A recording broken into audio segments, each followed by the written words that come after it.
a choice right now, between fear and love. It's just a rock. Out of the dark night of ignorance and into the shining light of truth. Expounding reality. A population of citizens capable of critical thinking. We don't see things as they are, we see them as we are. There's a level of reality where everything dissolves into an ocean of energy. We empower our experience by insisting on our authenticity. That's very profound. Very. Expanding reality. Welcome to Expanding Reality Podcast. I am your host, Brandon Thomas. On this episode, we have David Weiss of the Flat Earth Podcast. He also has a YouTube channel called Down the Rabbit Hole, which is just the acronym. It is linked below. We've taken all the guesswork out of this for you. On this one, guys, I strongly encourage you to go to the YouTube. He does a full presentation. It is incredibly impressive. He has videos and slides and props and examples, and it's a wonderful visual way of relaying the information. So, I have been wanting to do a Flat Earth episode for a while, and if I had to get anybody, there's a couple people, and David is at the top of that list, and so I'm incredibly grateful to have this conversation with him in particular.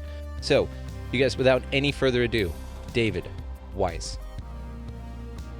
All right, welcoming to the show, it is David Weiss. David, we are super excited to talk to you. I have been wanting to go down the Flat Earth rabbit hole for a long time now. I have a very open position on our reality and an expanding reality. That's what we do. We talk about ideas, and I'm really, really looking forward to talking to the guy about it. We could not have gotten a better representative. So thank you very much for your time. So David, for the folks out here... No, go ahead. Go ahead. No, I was just going to say... No, I'd say that's very kind of you. There are plenty of other people out there that can do what I do. I just do it full time. I quit my job to do this because this is the most important message of our time. So... You know, it's interesting, and I do want to ask why you feel that way, but for the folks out here that aren't familiar with your work yet, man, please just let us know who you are. My name's David Weiss. Long story short, I was just a regular businessman and doing a little podcast for fun, came across Flat Earth, went in kicking and screaming, trying to disprove it, and that's how you become a Flat Earther, once you actually look at the ridiculousness of the heliocentric model and you dispel all of your beliefs on what Flat Earth is, because our minds are programmed to make us think, this is Flat Earth. That's not Flat Earth. They want you to think that, so you dismiss it and never look at it. So that's who I am. I'm here. I live on the East Coast in the USA, and I am spreading this most important word, this most important message, and we'll get into it after we get through some of the details, and I'll tell you why the lie, because it goes like this. People say, well, what about them? Do you think the other planets are flat? Do you think how does the sun set over the ocean? What about seasons? What about Aristophanes with his sticks and shadows? What about boats over the horizon? And then after we get through all of that, people throw up their hands and they go, well, what difference does it make? I still have to go to work tomorrow. And we'll cover all of that. I love it, man. And like I said, your breakdowns on this, because you do the Flat Earth podcast, and I've listened to quite a few of your episodes, man. And like I said, Matt, I live in North Texas. I'm just 45 minutes west of Fort Worth here, so we're right here. Nice. So we're pretty connected here on that front as well. So what got you personally into investigating the idea that the Earth is flat? Oh, I was doing a conspiracy podcast, just looking into all of the deceptions that, I'm sure everyone that's listening is aware of, the thing in New York and Boston and Connecticut and all of these other things. And then people started sending me, hey, Dave, have you looked into Flat Earth? And I just deleted them. I'm like, that's a joke. And then they kept posting on our social media, and I banned them for life. No chance of parole. And then another researcher who I highly respect said, Dave, I think the Earth might be flat. And I was like, oh, Jesus, Sophia, are you kidding me? And she goes, here, watch this. And she sent me Mark Sargent's Clues and Eric Dubay's 200 Proofs. And I watched them reluctantly, and I said, holy crap, there's something here. And for 2 weeks, I didn't sleep. I slept like 2 hours, for the whole 2 weeks. And I didn't try to prove it. I tried to disprove Flat Earth, and I tried to prove the globe. And that's once you try to prove the globe, it's, there's no coming back. So for example, I mean, we'll just assume that you believe the Earth is a spinning ball because that's what we've all been taught. Do you know how fast that spinning ball is spinning? Isn't it like 1,000 miles an hour or 900 miles Very, an hour? very good. Most people don't even know that. At the equator, the Earth is spinning at 1,000 miles an hour. That's faster than the speed of sound. So when you're watching the sunset, you believe you're falling over backwards faster than the speed of sound. And that's why the sun is appearing to go down. You're orbiting, speeding up and slowing down, averaging 66,600 miles an hour, orbiting the sun, chasing the sun at over 500,000 miles an hour, while that entire system's moving sideways at over 1,000,000 miles per hour. Okay. But somehow, if you go outside and, look around, there's lakes that are perfectly calm, mirrored reflections of the sky. How's that possible when you're moving in all of these directions? And these aren't linear. These are curves. And when you curve, you're accelerating. I challenge people to get a dinner plate, fill it to the brim with water, and then walk in a circle around your living room. See how well you do. And that's just one motion, and very slow too. So once I realized, okay, that's crazy, I started looking into what the flat Earth is. And as I showed you before, those images, if you Google flat Earth, you end up with images of a disk floating in space. You end up with a solar system with ball planets and a pancake Earth in there, which is just mockery because no flat earther believes that. If I could find that picture, there it is. This one comes up. These pictures come from the Flat Earth Society. And the Flat Earth Society is a government-run disinformation site that Obama plugged 6 times in his speeches when he was president. Nobody believes this. Nobody believes that there's disk planets, round planets, Earth is a pancake. Nobody believes any of that. So if that's not the case, what is the Earth? So I call it the world lake. What is a lake? A lake is just a body of water where the water accumulates in the land in the low spot. The edge of the lake is where the land is higher than the water surface, right? If you were sailing a boat in a lake, a big lake, and you got to the edge of the lake, could you fall off the lake? No, you just run ashore. You run ashore, right? So the world pond, the world lake is a giant lake, and it's got these islands that we call continents. They're all surrounded by water, but the water needs a container, just like the lake needs a container. Because if you got rid of the shoreline of the lake, the water will just flow out.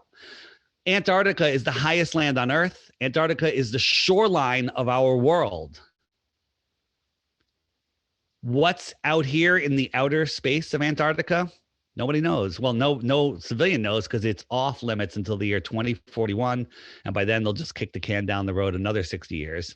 This is my question, right? Because this is one of my favorite ideas. So let's say that you just are going to believe the things that people who have been lying to you your entire life, your government, NASA, of course, it stands for never a straight answer, and we all know that. It's interesting how not a space agency. Yeah, right. And I do want to talk about the distrust in NASA and why folks question that here in a little bit. I've got some examples, and I'm sure you're familiar with all of these. But one of my favorite ideas, and of course, even Admiral Byrd, when he talked about going down to the South Pole, researching for high jump and all of that, he talked about a landmass larger than the United States beyond that had been yet unexplored by mankind. And even scientists will tell you, there's anomalous geothermal spots out there where there's green grass, there's freshwater lakes, there's habitable areas that are warm. And so this is one of my favorite thought experiments on the concept of a flat Earth or an infinite plane. And I want to kind of dial down here in a minute. Again, I've got just a ton of questions for you, man. I'm, like I said, really excited to talk to you. So the idea that there's land masses beyond that and possibly other civilizations, and that we live on just this one small part of an infinite plane with multiple land masses, multiple civilizations, if you follow the Earth model. And so I had that question as well. If our Earth is this spinning thing that's concentrated to our lake. Yes, that map there. So now I've got to point out to our audio-only audience that David has provided a bunch of really cool slides. You're actually the first guest to provide slides, so thank you. Go to the YouTube version of this, guys, and all of that will be linked in the show notes, and you can check out his slides. He does a wonderful job. You're very professional with this. So with that model where you've got the sun and the moon system, Set and Anubis there, I love it. And then you've got a bowl on the outside there with, it looks like at least 2 suns out there and a moon going around. It's an interesting visual representation of such a really, really cool idea. So walk us through this concept of flat Earth. Yeah, so once you understand how the sun and the moon work and what they are, that's a whole nother rabbit hole. But they circle around over our lake. And the reason that you can't see the sun, I have some video stuff that I can show you. It's just because it's too far away. It's like, you ever been to Las Vegas? Yes. So in some of the hotels, their hallways are so long that if you're at one end of the hallway and look at the other, the ceiling touches the floor. It's the way your eye sees it. And that's just a hallway in Vegas. Okay. So now, think of our flat earth as just a giant room, and the lights in the ceiling are the stars. And we have different layers. We have the atmospheric layer. We have the cloud deck, and that cloud deck, if you go outside, and then I'll get back into this. And you look into, there's spotted clouds, like on a nice deck. We have the spotted clouds. The ones over your head are right over your head, 5,000 feet in the air, whatever the height is. And then if you look out over like the water or just, in Kansas, flat land, whatever, or Texas, it's pretty flat there, right? A little bit, yeah. 20, 30 miles away, those clouds are touching the ground. They merge into the ground. It's how perspective works. It's how your eyes work. And they're really still 5,000 feet in the sky. So when you have something above them, a sun, and you have this cloud deck, the atmospheric deck, as the sun just goes away, it sets behind that cloud deck. But your eye sees that cloud deck at eye level, right? That cloud deck literally merges together. So the sun just goes beyond it and appears to set. I'll show you that in a few minutes. But so the sun goes around here. Some people believe that I did a talk, and if you look on my YouTube channel, look for the video with Sophia Smallstorm, the one that got me into this, called The Outward Flow of Civilizations. Life started in the north. The sun circled around, oscillating in and out between the two tropics, melting out our pond. And perhaps maybe it was all ice at the beginning beyond here, and it was just our world going around. And then one day, instead of oscillating in between the two tropics, it said, hey, I'm going out here now, right? What would that do? Well, Antarctica is the highest land on Earth. There's like 200 plus feet of ice on most of it, or lots of it. It would melt all of this, and we'd have a massive flood here, massive mud flood, if you know anything about mud floods. Yeah, Tartaria. Yeah. So now all of the civilizations here, they'd be freezing in here, and it would be a mess. They'd all migrate outwards, the outward flow of civilizations, the Mayas, the Incas, all of them. Maybe they're all living out here in the extra territory. And then a new sun is born here under a star, right? Right? I think it sounds a little biblical, right? The only star that you can follow and not walk in circles is the North Star, because it never moves. Well, maybe the sun is born in the north out of the Earth system, and a new sun is in here. And now all of the people that are living in here, the sun rises, it's been dark, it's been cold, wet, frozen, and all of a sudden a new sun is born. What are you going to say? You're going to look up and you're going to go, my savior. Mm-hmm. Right? There's so many similarities in this. And I'm not taking away from religion. I think that all of these stories that we have in religion are about the star system. And I'm not saying that these religious figures didn't exist. I think they did. I think they all did, because I think that our souls come from the stars. The stars are souls, and the sun is maybe the soul of God. Interesting, right? It is interesting. But I do like how it's tied in that way, and it's no more ridiculous than saying that gas and dust and heat formed and coalesced to then form a sun in our space. Wait a minute, outer space. That's not even fair to compare how ridiculous the heliocentric model is. Nothing exploded and created everything, and then all of the rocks and dirt coalesced into spinning balls, and all of the gases turned into bigger balls, leaving a vacuum in between. Every single thing I said there is scientifically impossible. A gas ball vacuum burning in a vacuum, a gas ball burning in a vacuum. I don't care if you want to see nuclear fusion, whatever. It's all made up nonsense. And we can prove that the sun at just 3 times the distance that it is, according to the size it is, I say less than 3 times, but we'll go 3 times, or not 3 times, 3 light hours away. The sun is 3 light minutes away. I say if it was literally a light hour away, you couldn't see it, but we'll make it 3 light hours. it would get so small, right? You got a big sun, move it away, it gets smaller and smaller and smaller. When does it disappear? Okay. And if the sun disappears, we can prove it because its angular size would be smaller than our eye could resolve. At 3 light hours, how is it that we're seeing stars at light years away? Hundreds of light years. Okay. Polaris, for example, is 46 times bigger than the sun. So we'll call that, we'll round up to 48, which is, if we say 3 light hours times 2 light days, so that's 6 light days away. If Polaris was 6 light days away, we couldn't see it. It would be too small. It's 433 light years away. It's 433, right? It's 433 light years away, and we couldn't see it at 6 light hours away. All of it is just complete and total turns your mind into jelly.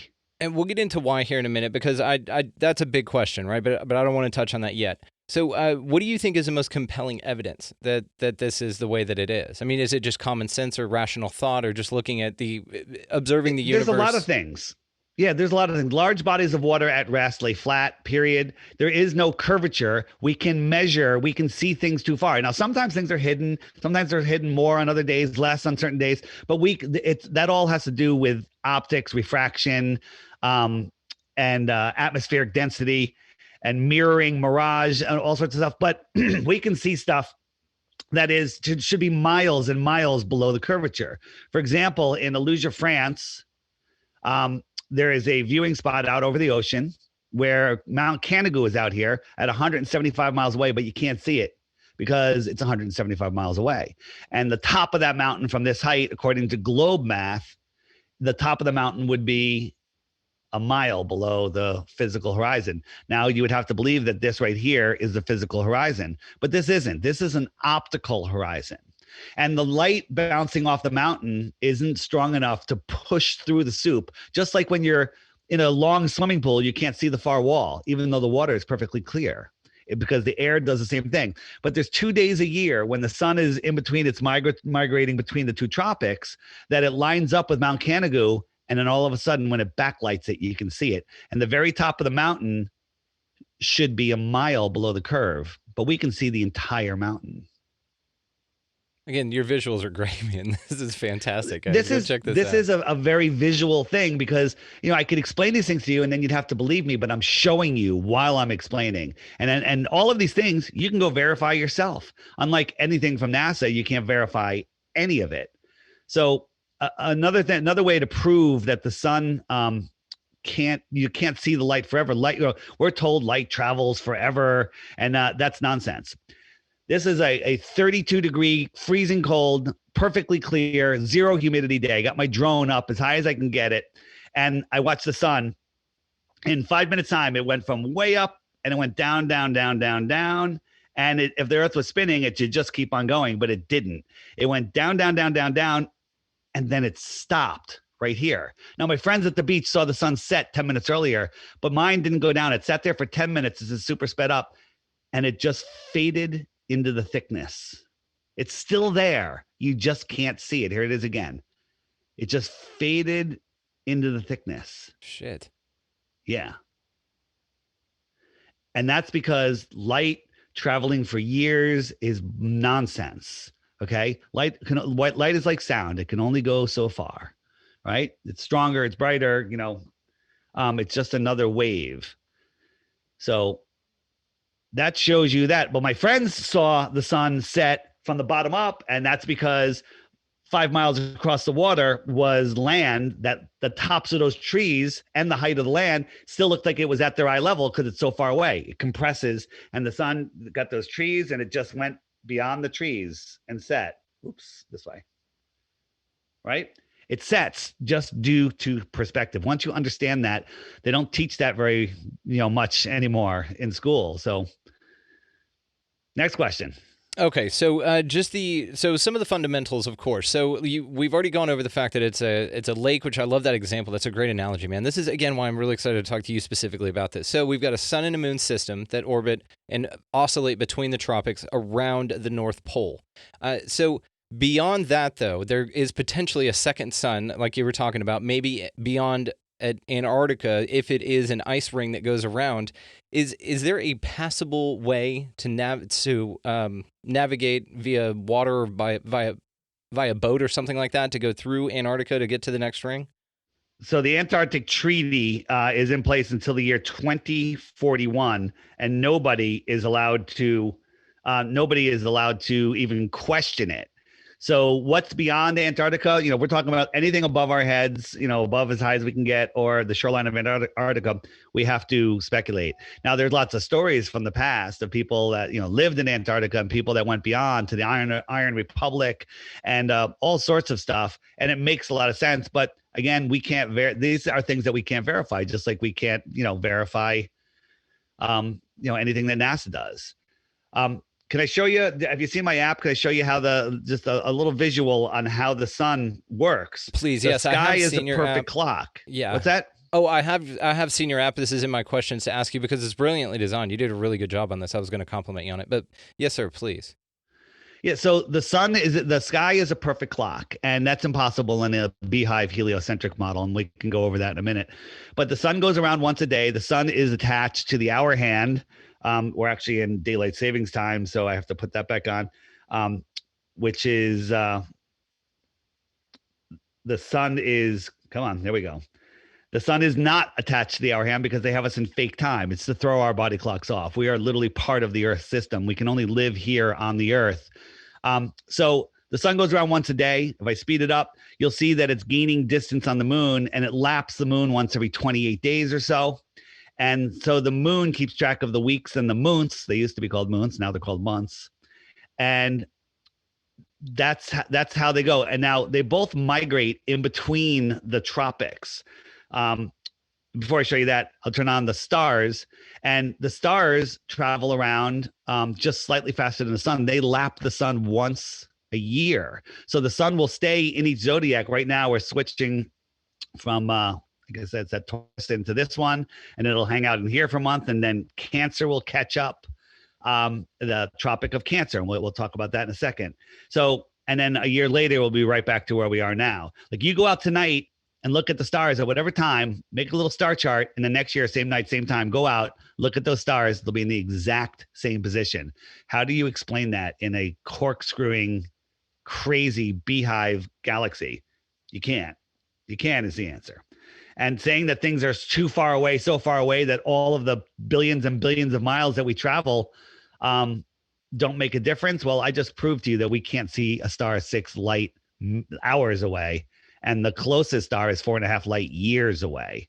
So the seasons, the inner yellow line is the Tropic of Cancer, and we're almost there right now. The outer yellow line is the Tropic of Capricorn. Where do you live? In the States? Yeah, in Texas. You're in Texas, so it's pretty darn warm there right now. And that's because the sun is approaching. It's coming towards the inner northern states. I'm going to jump forward to June. So this is the summer solstice, and in June, the sun is directly over the Tropic of Cancer. So as it comes around to the United States, you'll see that it's going to go right over Miami, Florida. It's friggin' hot in Miami in June. That's because the sun is high over your head, above you, direct heat, close to you. And then if you look over at Australia up here, Australia is in the depth of their winter. Now they don't get that cold because they're not that far out of the tropics.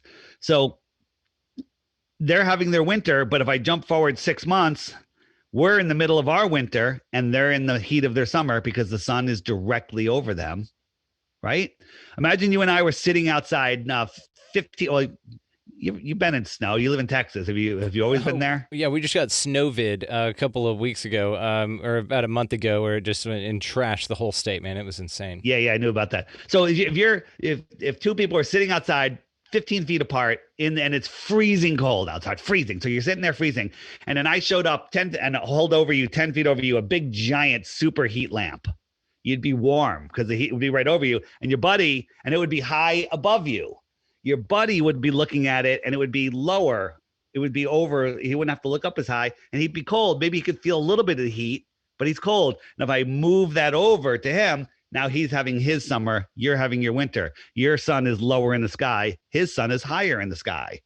It's just because, you know, when you look at a cloud over your head or a cloud over there, it's the same thing. An airplane over your head, an airplane over there, same height, it's lower in the sky. It's exactly how the seasons work. You know, and I'm interested in. Oh, go ahead. Go ahead. No, go ahead. That's why the toilet flush the other way in the southern hemisphere? No, that's a myth. It's nonsense. I have toilets in my house that spin in different directions. It's just the direction that the water goes into the basin, and all of that is a lie. There's scammers at the equator that have these sinks and everything. They go, look, we're 10 feet on one side of the equator, and they pour water in. It's just the way they pour the water in, just a little bit to the left of the drain or a little bit to the right of the drain. Charlatans. Okay. Charlatans. Complete total nonsense. So real quick, and then I'll jump out of the app. Every day I add a featured video, because if you Google flat earth, you're going to end up with garbage. You're not going to end up with anything. You're going to give up and you're going to go, oh my God, they're going to capture your mind with all of their shill and troll videos. They have paid shills making videos every day, disinformation, you know, all sorts of stuff. And so what I do is I bypass all those algorithms. Every day there's a new featured video. I say, just watch the video every day for 2 weeks. And if you still think the earth is a ball, I will give you a Bitcoin if you can send me one proof. But before you do, you have to hit the question mark, and up comes all of the questions that you're going to ask. You know, what about eclipses? Are all space agencies in on it? Southern flights. You know, if I hit Southern flights, up comes a playlist of videos that Google will not serve you. These are videos that you won't easily find, or probably won't find, that will show you how Southern flights work. The app does a whole bunch of other things, but we'll talk about that in a little bit if you want. Absolutely. Now, one thing that I did want to ask you about was the flight paths. So that's on my list of stuff to ask you, because this is one of the ones that whenever I started researching this, because I, a lot like you, when I started into it, was like, this is horseshit. I got to debunk this thing. And but again, I'm open to possibilities. I'm fine with it. But I did spend about 3 weeks, and I would tell my wife, dude, check out these flight paths. And that was a big one. And I asked her right before I came on if there was anything she wanted me to ask you, and there were two things, and one of them was flight paths. So we share that. Yeah. So here is what are we? Buenos Aires, big city, and in South America, and Cape Town. And this would be the shortest flight, 4,276 miles, curving over the ball. But that's not where they go. They go all the way up to Amsterdam, or another place up here in the north, and then all the way back down. It takes 29 hours. Okay. And why do they do that? Because, and you should see that on a ball, like on a ball, they go all the way up to here and then all the way back down. All right. It's insanity. This was one of the things that I find so compelling are the flight paths. Well, this is it. Here's again, Perth to Buenos Aires. FlightAware says this is the shortest path. And if you don't, people use the term the Great Circle Route. The Great Circle Route, what does that mean? Right? It doesn't mean that you go up like this over the ball, because this line, like this is a curved line. You see that? It's curved. If you look at it, it's curved, but you're seeing it straight. So this is a Great Circle Route. You know, when you see these lines. So you're not allowed to fly over Antarctica because of the Antarctic Treaty, so you'd have to fly around it. That would be the shortest trip, either side, right? But the real flight path this is one of my favorites. It goes from Buenos Aires to either Miami or Houston, then it stops in California, then it stops in Sydney, and then it goes across. That takes like 26 hours again, right? Or it goes from here to Europe to Singapore to Perth, okay? Why don't they just cut across the bottom of the ball? And you know the answer, because we don't live on a ball. I mean, it's fascinating, man. This is, again, one of my favorite things to think about. It's one of my favorite thought experiments to go down, because it is so compelling. And especially when you talk to somebody credible like you, like a lot of, and unfortunately, man, just like in the UFO community, something I wanted to talk to you about, because I'm pretty entrenched in that, you'll have disinformation agents. I know that people have come out and said, look, we were paid by the CIA to go and infiltrate your group and discredit it. And of course, Flat Earth Society, that's a big one. And we all know that. So what's interesting is why are they discrediting things if they're not true? Or in their mind, if they don't need to, discredit them? It doesn't make any sense why they're so adamant about proving this wrong. Or, securing. If you wanted to prove the Earth is am I talking on mute? No, I'm good. If you want to prove the Earth is a ball, it could be done in one day and for not that much money. You get 2 airplanes. You go to Antarctica, and one airplane flies this way and the other airplane flies this way, and you follow the coast. Okay, very easy. Airplanes go, it's 13,000 miles around. That's what they tell us. So 7,000 miles would take 14 hours, and the two airplanes would meet on the opposite side. Sounds legit, right? But that's not how the world is set up. And they can't do it. They've tried it in, or two boats do the same thing, sail around it. Captain Cook was the last one to try to sail around Antarctica. It took him 3.5 years, and he went over 60,000 miles. Okay. If the equator is only 24,000 miles and it goes right around here, this should be much smaller. They should help tell us this should be 13,000 miles because it's at the bottom of the ball. But he went over 60,000 miles. Now you're going to look up, what about the sailboat race, the so-and-so race? Well, they're using GPS.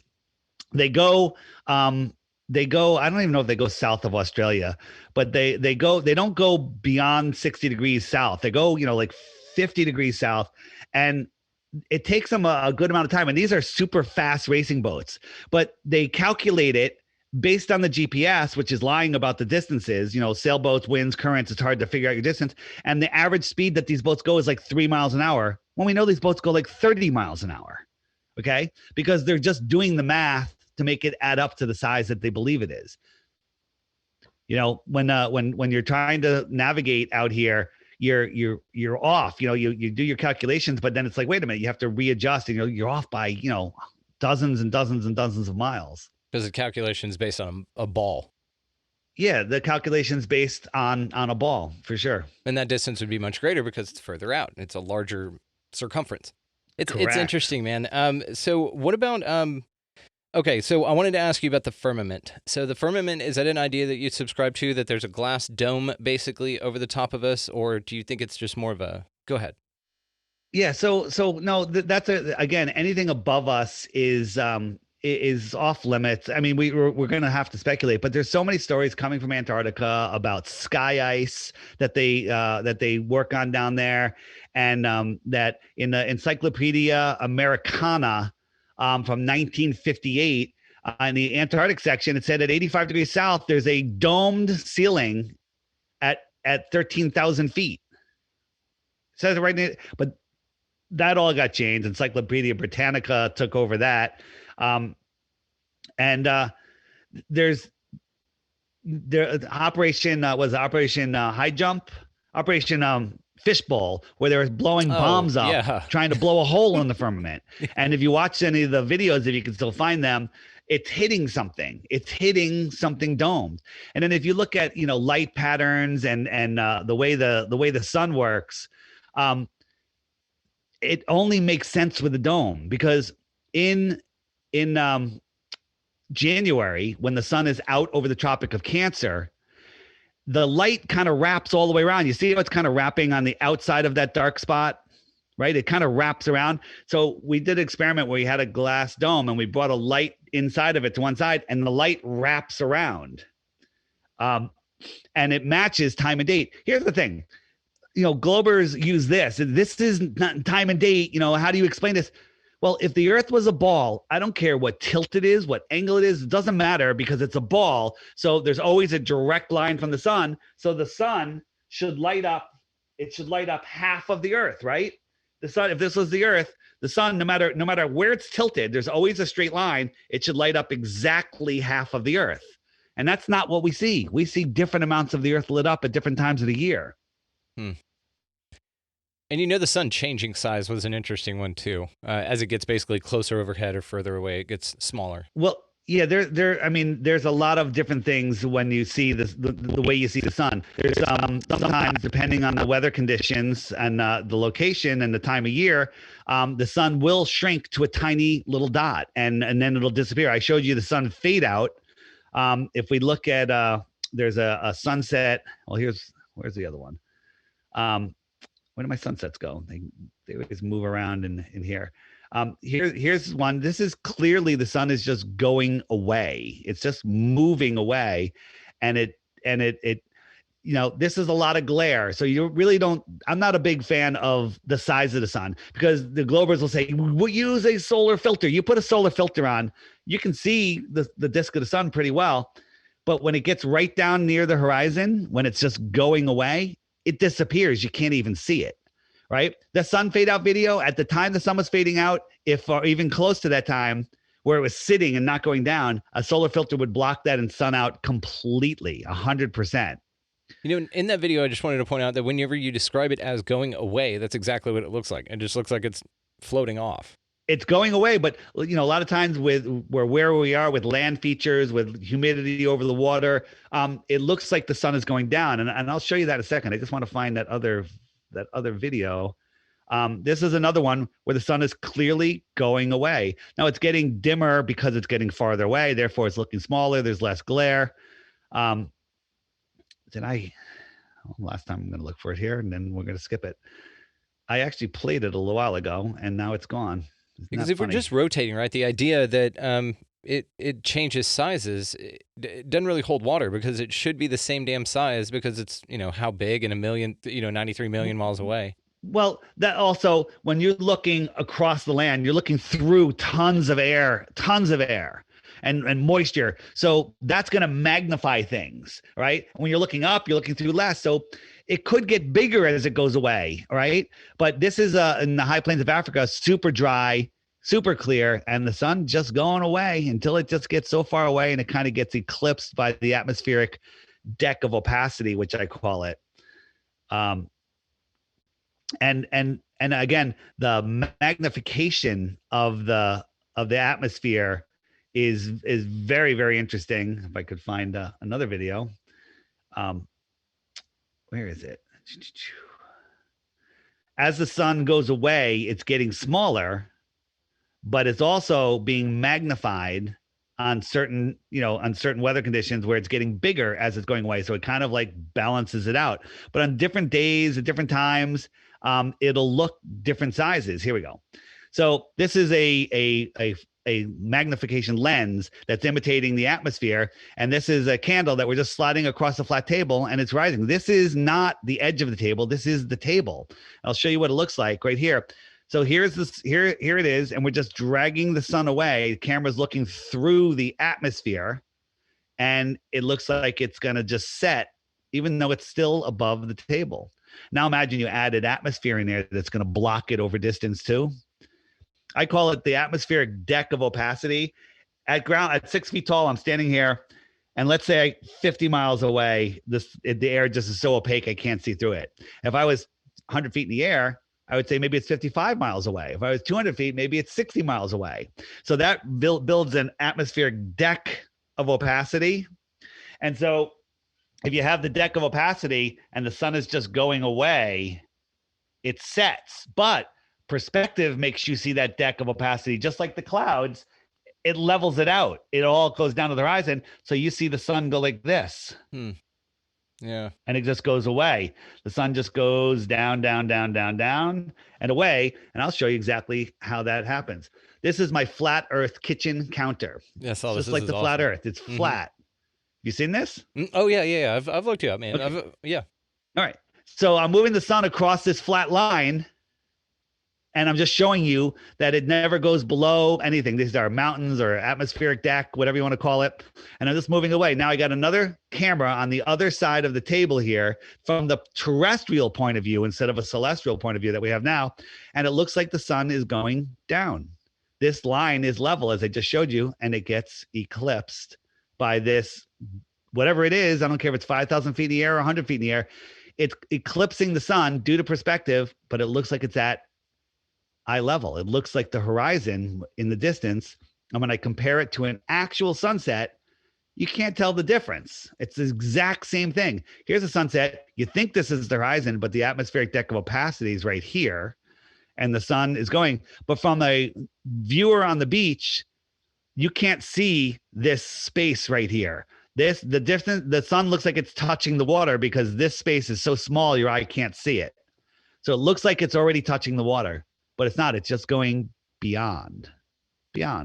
So fantastic example. And guys, again, check him out. All the ways to find him will be linked in show notes, as well as go to the YouTube. He's done such a wonderful job with this presentation here that you guys, for the audio only audience, is missing out on all of this grand visuals that you've got here, man. It's really, really cool.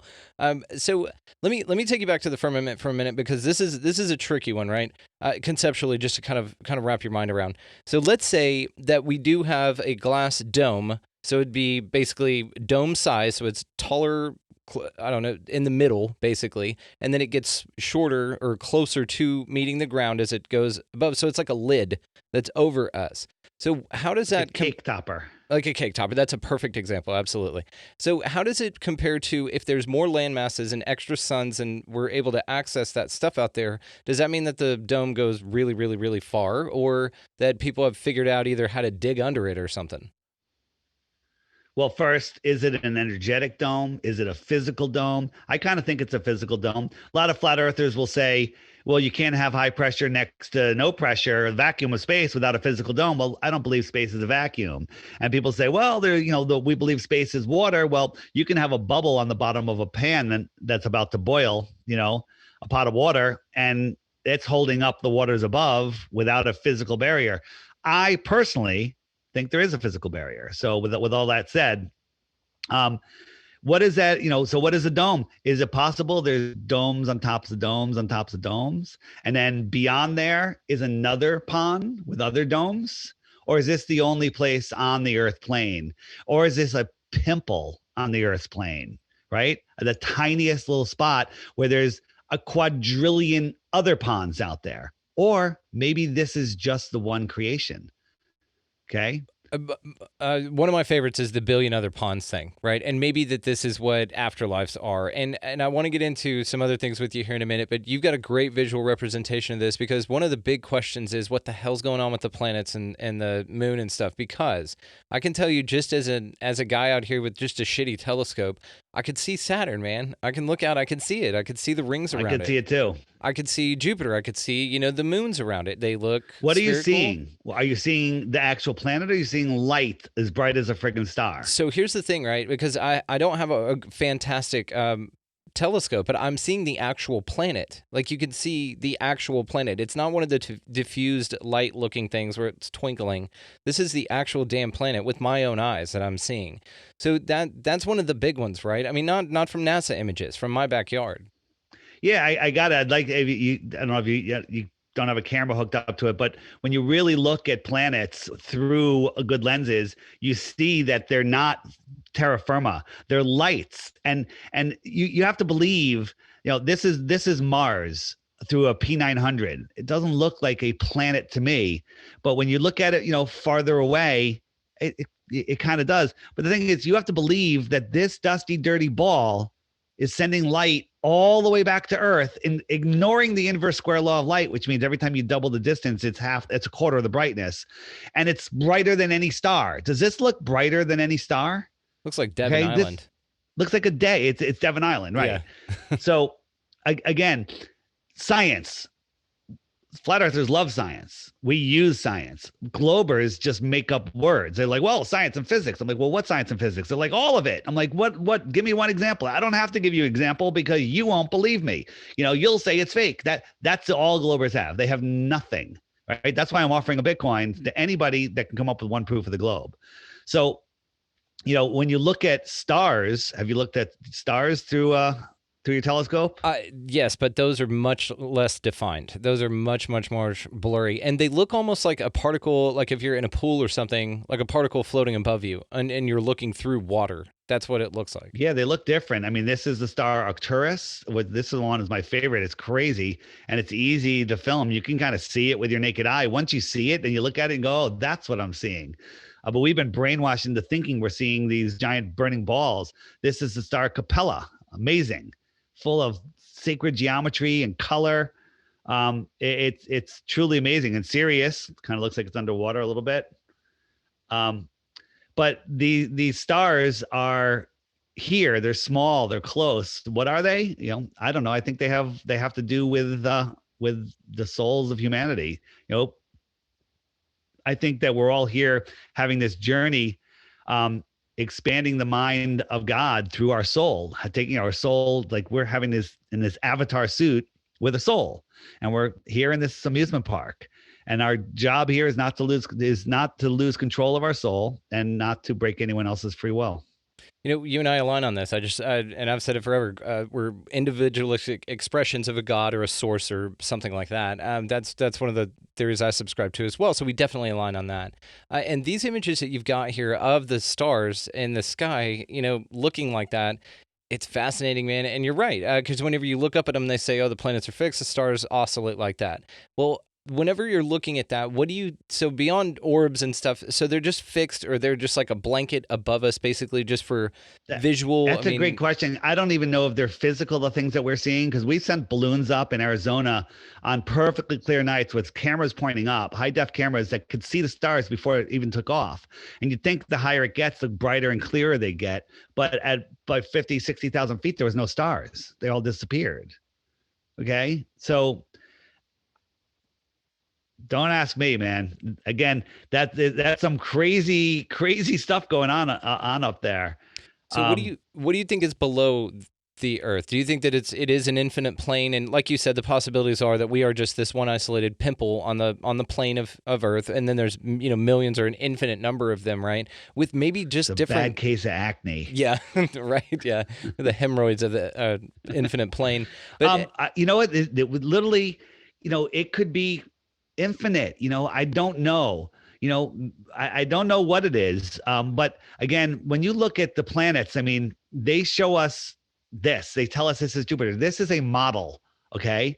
And the clouds never move. 2.5 years apart these were taken, and the clouds are in the exact same place. They didn't move, right? This is a hurricane bigger than Earth, okay? Every single dot is exactly the same. And this is a fluid, counter-rotating storm system on this gassy ball, and it doesn't change. When we're whizzing by Jupiter, so far away from the sun that the sun would be the size of a friggin' star, somehow we get a perfectly lit picture with a desert that kind of looks like Pluto, unless I'm reaching there. Yeah. Okay.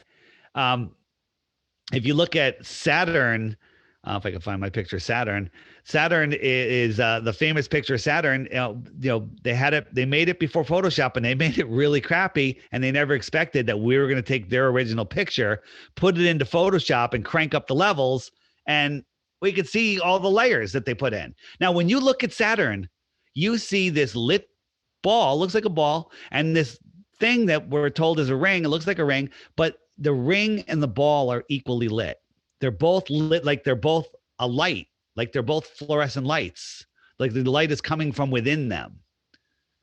Okay. It's not reflecting sunlight. That's ridiculous.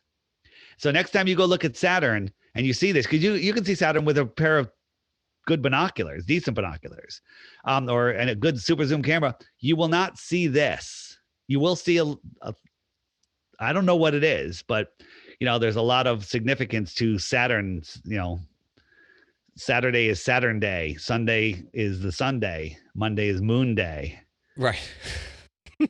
So let me ask you this, though, because we both have we're both skeptical of NASA. Okay. And the reason that we're skeptical of NASA is a lot of reasons, right? And so I do want to preface this by saying one thing, though.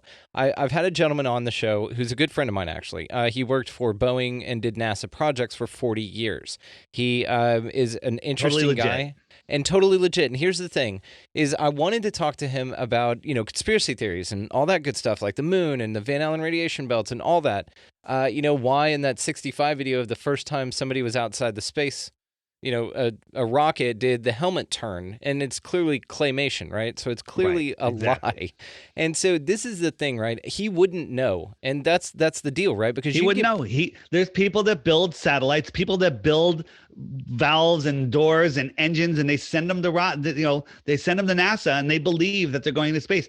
NASA, when they did the Saturn V rocket for the moon landings, they subbed out to 100,000 companies. Why 100,000 companies? Because that way everyone could say, my uncle, my grandfather, my father worked on the Saturn V. You calling him a liar, right? It's literally a jobs program, because slaves are best behaved when they have jobs and just enough money to get by. and they don't see the walls of their prison. And now the walls of our prison is the ball because we can't see them. They're invisible. But let's destroy NASA. And then we can move on. If you catch NASA faking anti-gravity once in the space station, you can unwind it till we didn't go to the moon. But let's start with China. Do you know that China landed a rover on Mars the other day? I heard about that. Go ahead. Did you look at it? I did not. I have to say it's better. It's more convincing than their moon rover landing. Okay. Here it is. This is what they showed us. Oh, wow. That exhaust looks so real. Look at the shadow. Watch. Yeah. Come on. That's all they showed us. And then they showed us this. And everybody clap or you'll be beheaded. Yeah. And and that's it. And this is their entire. That's it. That's all the proof that we have that China just landed on Mars. It's almost as bad as ours. Ours is just a little more lengthy. What was filming it on the way down? Yeah, great question. Nobody asked that question. Nobody asked. They probably sent a little probe there first to film it. Well, but it doesn't even bounce. There's nothing. Did you see that jettisoned. shadow? Where does that shadow come from? Well, the shadow's garbage, but there's nothing being jettisoned from the rocket. Yeah, because there's only 1% atmosphere. You have to understand that. Oh. So this is what I'm showing you here is the only proof that we landed a rover on Mars with a helicopter the other day. Okay. This is the only proof. This is what they showed us. This is live. They wheeled screens into kids' classrooms to watch this. Okay. I think Cartman and Kyle were laughing when they saw this. They're like, their animation sucks. Yeah. Okay. This is the only proof that and people believe this, right? I gotta let it play. Let it play. This is what they showed us. Now, let me ask a question. They never mentioned that it's a cartoon. Some people are like, well, it's a cartoon. They couldn't show us in real time. Like, and this is what they're all watching. Did they have another one in case it crashed? Did they have a cartoon in case the data came back that it crashed? Look at this. This is the only proof that we have that we landed a rover on Mars, right? And then, so the rover had by the way, see this parachute? The atmosphere on Mars is 1% of the Earth. That's like at 150,000 feet here. When a skydiver jumps from extra high, like 80,000 feet, his parachute won't even open until like 50,000 feet. The air is just too thin. It's the density, yeah. Okay. And we can't fly helicopters to the top of Everest, right? But how does the helicopter there was a helicopter on this thing. Wait a minute. Get ready. It's exciting. They're going to land. And they got the little the landing square too, to show that they landed in the right place. And everybody, here comes the ultimate proof right here, because the high fives give it away. I mean, there's no way anybody could fake this. Here we go. Yes. And even all those people, man, Mars. They could think what they're doing is legit because they're getting readouts. Some of them programmed, of course they're, if it was a big conspiracy, I'm playing devil's advocate here, then of course some of those people wouldn't be privy to that information. They would be sitting there watching that CGI, just reading instruments, and that's their job. All right, John, your job is to look at that altimeter and just make sure that it doesn't go tits up on us here. And then, you watch our distance counter and our speed and all that stuff, which, I mean, all that's fakeable, right? It's just a data. Right. What are we looking at here? That's that helicopter on Mars. That's the helicopter on Mars, but that's actually not the helicopter. That's the helicopter filming down of its shadow. Now, because the atmosphere is so thin, they say that the rotor spins 4 times faster than any rotor on Earth. How did it get a picture of the blades? Yeah. This is impossible. I'm going to take my drone outside that has much slower spinning blades at noon one day and take a picture of its shadow. You won't even see the shadow. Well, and then what you do is so I bet what their excuse is for this, or their explanation would be kind of like how helicopter blades or birds' wings will flap or rotate at the same frame rate as the camera. So I think that would be 4 times the speed. No one has that frame rate. This is what I'm saying, right? That's how they'd prove it. And then that's just shitty frame rate if that's your resolution, right? Right. This is another fraud. Now they've privatized NASA to SpaceX. Have you seen this? Mm-hmm. This is the launch of the green silo, I call it. This is a helium balloon. This is a combination of animation of a helium balloon going up, right? This thing weighs 40,000 pounds. Now, notice how many cuts? There's like 5 cuts already. Now, we're filming this thing. Look at this, kind of like a side angle. Now, look at this. Look how high we are. How do they have a side angle shot? Watch. Next shot. How do you have a side angle shot unless you're 50 miles away, right? And now this thing is falling. This is like 40,000 pounds, maybe more. And this is falling out of the sky. Now you can see how fast it's moving by the smoke that's coming off of it. It's not even moving. No. Right? It's like a dirigible or like a balloon. It's like a dirigible, right? And look how high it is here, but somehow they can get a side view of it here. Okay. Now look, this thing's falling. Now watch, a little fire is going to come out of the, where this is live. This is live footage. Okay. Now a little fire is going to come out. It's going to turn it upright. And again, you can see how fast it's falling. It's not falling fast at all. Who's under here filming it? Right. One of the engines goes out.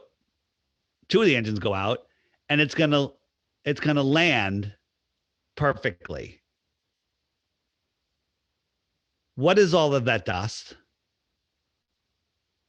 Anybody that believes this has lost their minds. That's interesting. You know, and one of the ones, though, about the Falcon 9 rocket, you know, when it flew up and it shows a down shot, and the Earth is, of course, big and round in the back there, and it shows a down shot of the engine, and a little rat runs across the top of it. It's happened twice. Have you seen that? Yeah, well, no, here's the thing. That could have been done on purpose, but maybe it was a rat because that thing wasn't in space. And so that everyone since then, they've always had another little less defined rat, and they're saying that it's frozen oxygen. So maybe they got caught. Maybe something happened by accident, and now they're just covering their asses each time. But like, oh, it's just frozen oxygen that's coming off of the engine. But that was a clear it's rat. Just nonsense. Like it was shot in a studio, right? But that was It was shot in a studio for sure. It was a damn rat. It had ears. It had a tail. Yeah. It scurried across and scurried back while hurling through space. I'm with you. I'm with you again. So this, I call this the Tupac rocket. Okay, because it's a hologram. It's not real. Right? We found projectors on NASA's lawn in photos that we got the serial number or the names off of them. We looked it up from a holographic projection company. This is a hologram, okay? But something goes wrong with the hologram. Watch right here. What in the Project Bluebeam is going on? Yeah. Dude, come on. Now that's not a digital glitch. Oh, compression. Something happened with the camera. Not for half of it. Yeah. This is a failed projection. You guys go check this out on YouTube, man. He's done a great job with all this. Incredibly compelling. So man. Let's go up to the International Fake Station. Mm-hmm. They got some fresh fruit that came up on the Soyuz, and when they went to grab it, they miscalculated where it was. It's a augmented reality. It's not real. They're maneuvering objects like they're really there, but they're not really there. Man, and I've seen some fuckery on this as far as the CGI goes. The back screen, of course, when George Bush was wheeled in, and then it showed, the gigantic guy in front of the green screen, which then shot that exact same shot later. And then them grabbing each other's wires, and they only spin this way. The hair is all jacked up. Even our NASA guy will tell us that that's not. Right. So this balloon is really a balloon. It has helium in it, so it floats. This is not real. It just was beamed in. Yeah. Okay. Watch right up here. There's no stuffed animal. And now they beamed it in, even with a little Star Trek beam thing and a beaming noise, and nobody says anything. And kids just eat this up because she's like doing a presentation to kids. So it's called augmented reality, and they're moving things around that aren't really there. So, and I mean, we have that technology released to the private sector. So of course, what they would have would be better, right? In theory. Of course, they get, supposedly they get $65 million a day. I don't believe that. They just take $65 million from us, but they have unlimited budget to do whatever they want. And you know what? They suck. They're horrible at it. They're horrible. I'm better at it, actually. And again, I've got a good friend, man, who worked his ass off on this stuff. And it just pisses me off that he's been lied to like that, which again, it's not his fault. Yeah, that's the hard thing. It's easy to lie to somebody. It's harder to convince them they've been lied to. Yeah, that is true. Right? Look, I'm in the space station. It's that easy. Okay. It is. And when they Right? glitch out, These when they guys turn the are corners. horrible. Now check this out. Look at these guys. First, how come they always have these heavy utility belts on? Are their pants going to fall down in zero gravity? You can see they got like layers on underneath them. They always have freshly pressed shirts and pants. Where are they getting all of these? No wrinkles in space, bro. No, right? And all of their movements are based around they're pivoting from their waist. They're hanging from their waist. It's so clear that they're hanging from wires. It's Did you see the one where the dude did the flip and it broke and he just like stood up? Yeah. There's many. I get down many these of rabbit those. holes, man, about the green screens and the screw ups on this, and it is fascinating. I sent my friend a bunch of them, and he was just like, "Oh, damn." Yeah, they have a system. This is called the Argo System, where they practice for their spacewalks. Kind of looks just like their spacewalks, if you ask me. Okay, they're hanging from these wires. This system, and you look at the space station.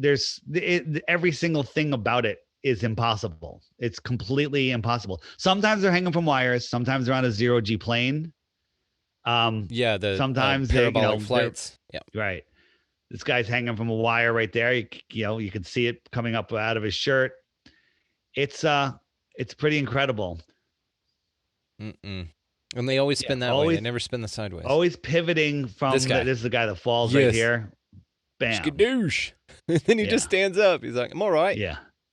And look, why are you pivoting like that? If I was on a space station, I went like this, I just go flying and twisting off into space. I wouldn't rotate around a pivot point. It's so fake, man. And this is the thing, right? This is the fuckery that I talk about, because if it is what they say it is, it should not be hard to do this. And I mean, even if this is what bugs me about it, man. This is why you say never a straight answer.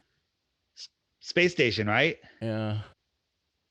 It looks like the space station, but where's the land? And a glober would say, well, they're over the ocean. I'm like, no, we had zero budget. We got a solar panel. We spun it over the camera and we filmed upside down. Damn, dude. Okay, it's the same thing. It's just in someone's front yard with the camera upside down. It's that easy to fool people. Oh, and I've seen this, the balloon, right? Yeah, so this is the external tank of the space shuttle. It's 40. I think this is 40,000 pounds empty, and it's falling out of the sky. Does that look like it's falling out of the sky? Right? Moving sideways. Now, some people say, well, it's moving 17,000 miles an hour. No, it's not moving 17,000 miles an hour. It wouldn't be able to. It's clearly in the atmosphere. It's going to burn up and disintegrate before it hits the ground. You see that piece of paper that just floated by? Yeah. Okay. This shows you that it's just floating in the air current, and somebody in a helicopter is filming it.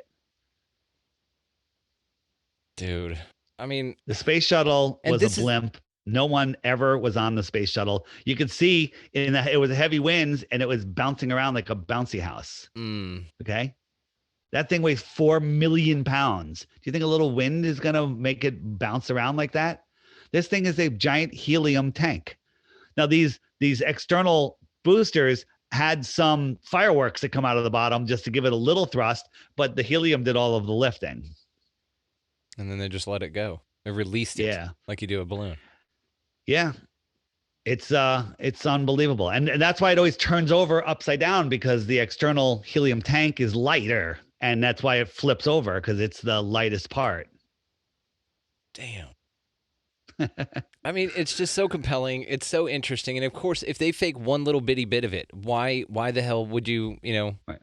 Why would you fake it? And watch the illusion here. We're nice and close. Now they're going to show some people. These people are over 11 miles away. The space shuttle is literally the size of a tiny. These people are nowhere near that thing.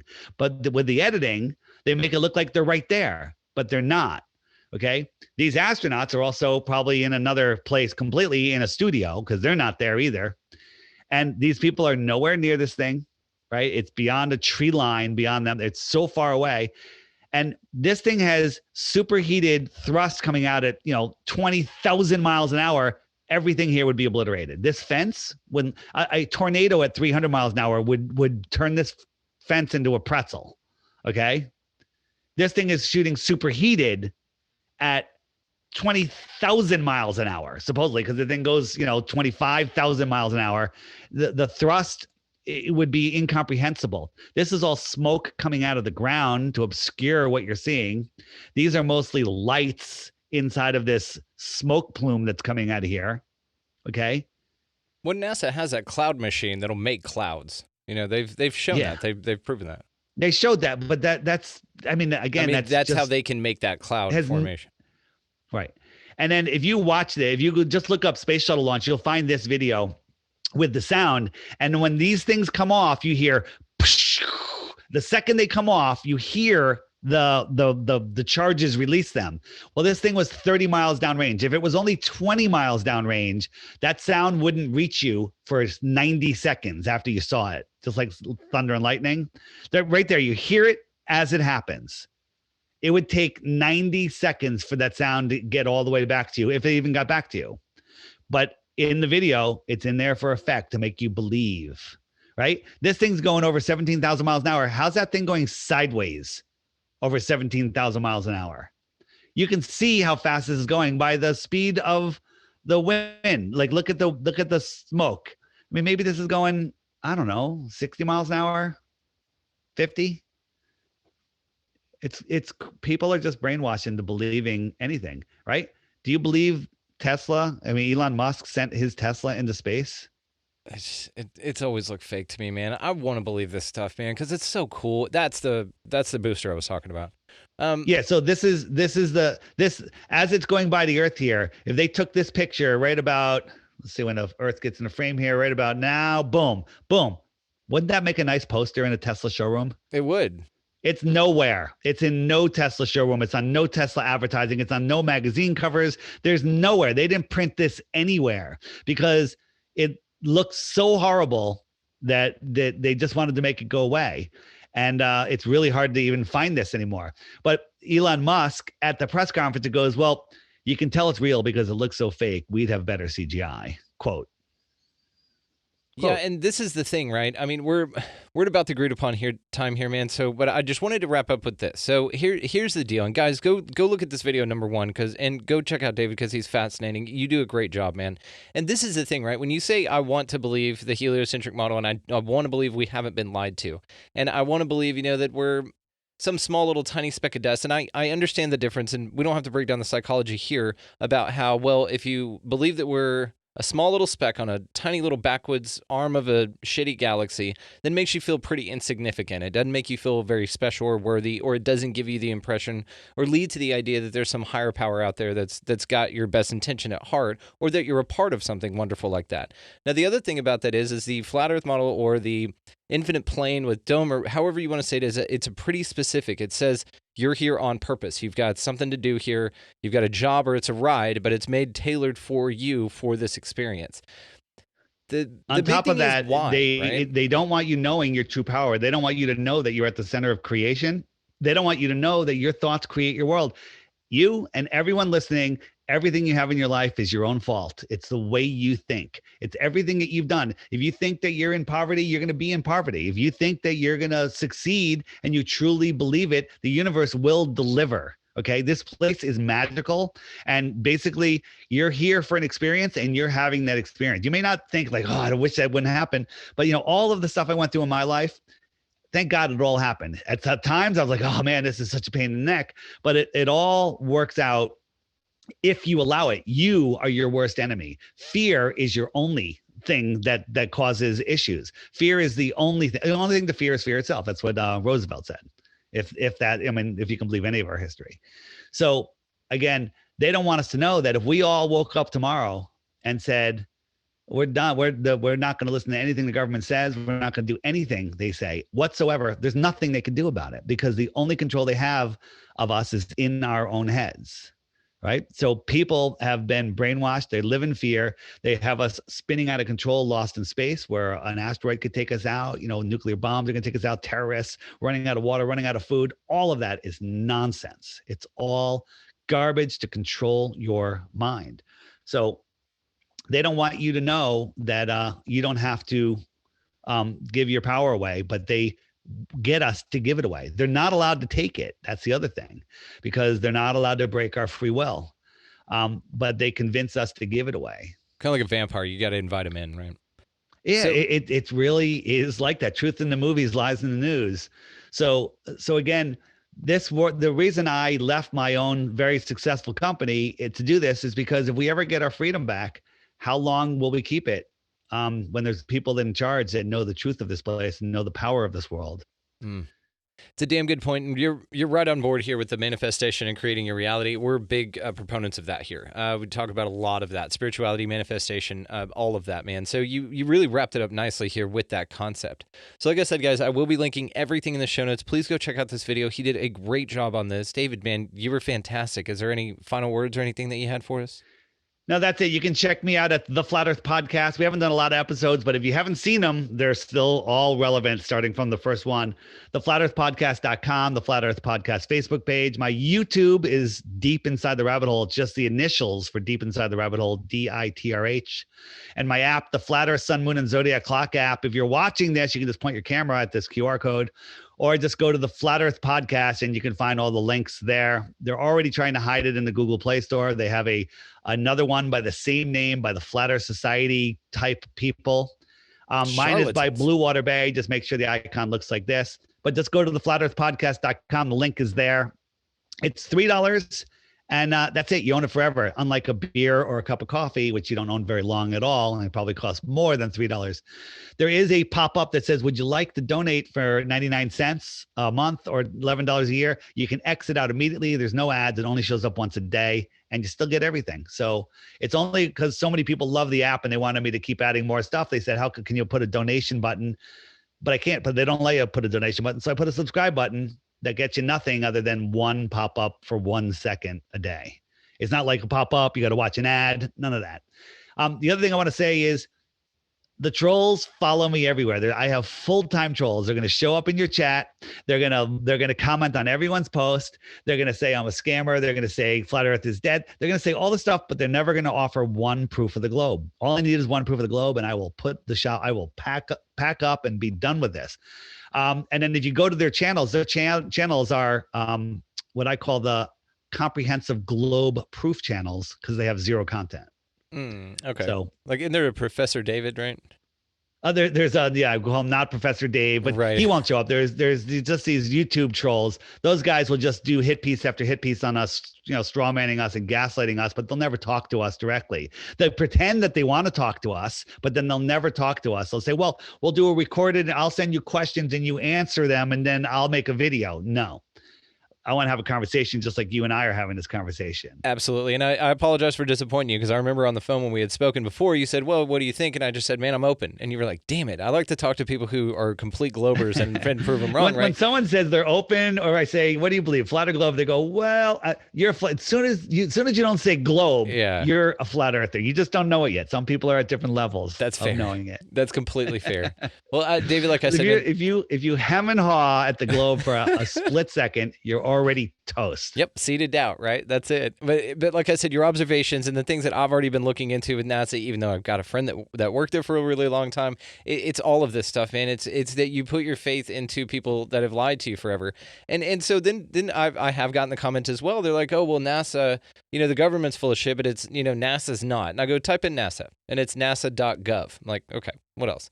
And so it's an interesting point that people make. But like I said, man, I can't thank you enough for your time. This was amazing. I've really been looking forward to doing a Flat Earth show, and I'm glad I didn't just get some wahoo. I'm grateful that it was you, man. All right, man. Thanks for having me. And don't believe anything I say. Go verify it yourself. Get the app. Check out the daily videos. Read the reviews. If you're unsure, I don't pay for apps. Read the reviews. Everyone says they'd pay more for the app, best app, only app, whatever. It's the highest rated app in the App Store and the Google Play Store. You need an iPhone 6 or better, an iPad, a decent iPad, or an Android with 8.0 operating system or higher. Got it. Very cool. Well, thank you so much, dude. And I'll be linking the ways to find you in the show notes as well. But guys, go check him out. This is fascinating. And again, like he said, do your own research, make up your own mind. David, thank you so much, man. This is a pleasure. All right, man. Thanks. See you. Okay, so full disclosure, incredibly grateful to David Weiss. I actually had a conversation with my wife right after this was recorded, and I said, just don't leave me, because I have taken the needle in the other direction, man. Like I said, we don't plant our flag. But it really boils down to, do you believe the people who've been lying to you this whole time? And if you're going to have questions about something heavy like 9/11, or you're going to have questions about all the fuckery that goes on in NASA with the way that they portray things on a green screen, and it's absolutely clearly faked, guys. We could see it's fake. Just do a better job with our tax money that we're sending you. If you're not going to go out into space, or if you're going to other places and you're just not telling us where you're going, just do a better job with what you present to the public. Now, I've got a theory on this too, that a lot of people don't need it to be that spectacular. They just believe what they're told, and that's fine too. That's our model. It's worked out very well for the people in control, and maybe this is just one other mechanism, because of course, guys, right? If they can lie to you about this and this is true, that's it, right? It's the fundamentals. It goes back to the fact that, everything is an inversion of reality. So if that's the case, of course this makes sense. And David did an absolutely fantastic job on relaying this information. Now, right after this, he had a commercial basically for his app that he sent me. I'm going to be playing it in full, so you guys just stick around and check that out after all of this. But the core of this is, I wanted to thank David very much. Like I said, if I was going to have this conversation with anybody, I'm really, really grateful it was him. He did a wonderful job.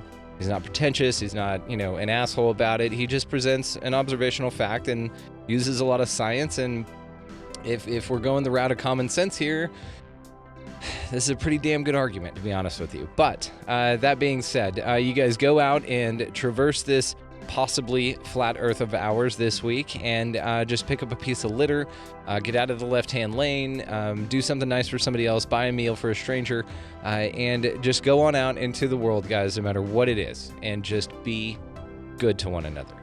Thank y'all so much for listening. We'll catch you next time.